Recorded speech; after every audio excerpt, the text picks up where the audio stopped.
What's cranking, everybody? Welcome to the Playdate TV review show. Thank you for joining me. I'm here to tell you about Saturday Edition. This game is included in Playdate Season 1, and Saturday Edition was made by Wild Rose, which is Chris Macris, with sound design by Gord McGladdery and Alfonso Salinas. I apologize if I say any of those names wrong. Link to more information in the description below. Now let's get into it. Saturday Edition is an adventure game where you play a security technician named John Cornfield.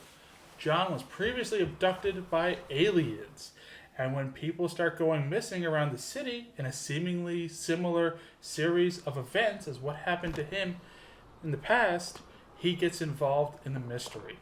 The game takes place over about a week.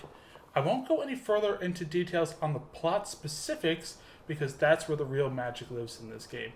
The plot overall was quite captivating, and I thought it was a very polished experience.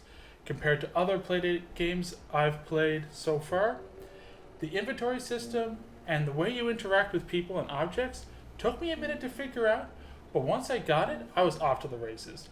There are two genres of games that I would say that I am straight up terrible at. That's tactics RPGs and adventure games. I might be dating myself here a bit, but I grew up in the early 90s with PC games like King's Quest and the LucasArts adventure games, and I would never in a million years finish any of those games without a walkthrough. I can proudly say that I finished Saturday Edition by myself without a guide. I think that's partially because this game is a smaller, focused on dialogue experience, but it's really engaging. There were times when the font was a little difficult to read, like when John was doing his inner monologue, which was represented by italic text in the middle of the screen. The lack of backlighting on the Playdate also had a hand in this being hard to read.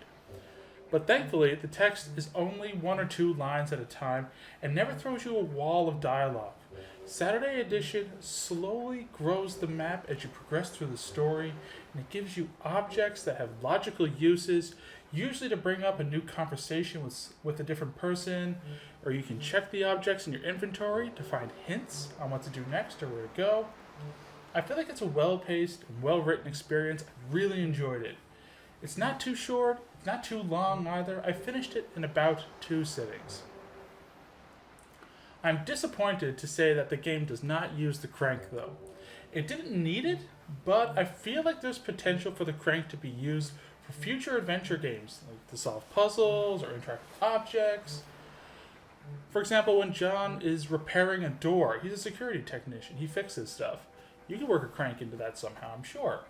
Saturday Edition's controls involve walking left and right using the D-pad and using A to interact and the B button to cancel.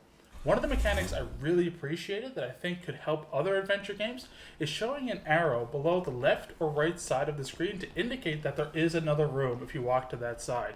In adventure games in general, I'm always missing doors and paths, checking the edge of the rooms, and it can be frustrating, but this subtle solution was really appreciated. Also, the way the inventory screen works is clever. When you open the inventory, it takes the whole screen, showing you a box with the person's face or the object you're trying to interact with. That helps you determine that you're standing in the right location to interact with the object or the person, and to show you what's represented in your inventory. Also, when you're near something to interact with, the character will automatically move into the correct position.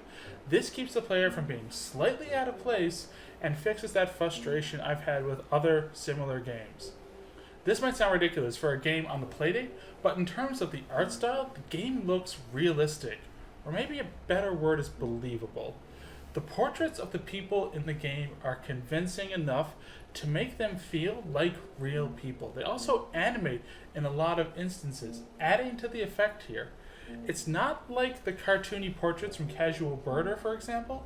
The style in Saturday Edition gives the game a more grounded aesthetic and helps convey that these are real people living normal lives, dealing with maybe extraordinary situations. Another little thing that makes the game feel more real is that John walks slowly, like a real person walking around. and not running from place to place like the hero does in most games. Going from area to area, John uses a car. Just like me.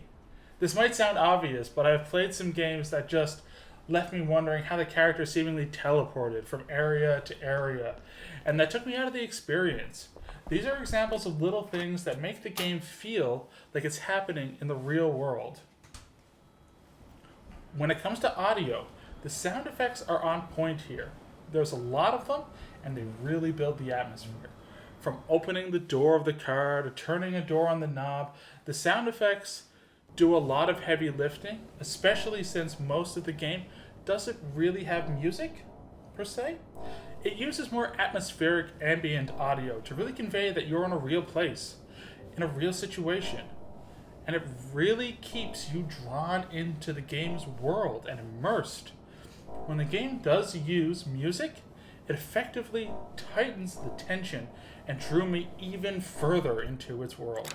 Slight gameplay spoiler here. Once you finish the game, you can jump around to the start of each day, and this allows you to check out things again or easily show your friends cool parts of what happens in the game. I got really immersed in this world. I beat Saturday Edition in just 2 sittings. I usually don't sit with my Playdate for an hour or more at a time, but with this game, I got really into it. The believable art style, the atmospheric audio, the clever writing.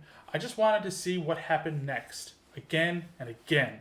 I won't spoil the ending, but I will say it did not disappoint. This game is great, and I really hope to see other adventure games like it in the future that also incorporate the crank in some clever way. I'm not the only one that thinks Saturday Edition is a special experience. It was nominated for several awards at the Tiny Yellow Machines Community Awards for 2022. Shout out to that amazing show and that great channel. Saturday Edition was nominated for Best Sound Design, Best Adventure Game, and Game of the Year. It won for Best Narrative Game. Congratulations! Let me know what you think of Saturday Edition in the comments below. Link for more details about Saturday Edition in the description. Please like, subscribe, and share. You can follow me on Twitter at Playdate TV. Thank you for watching.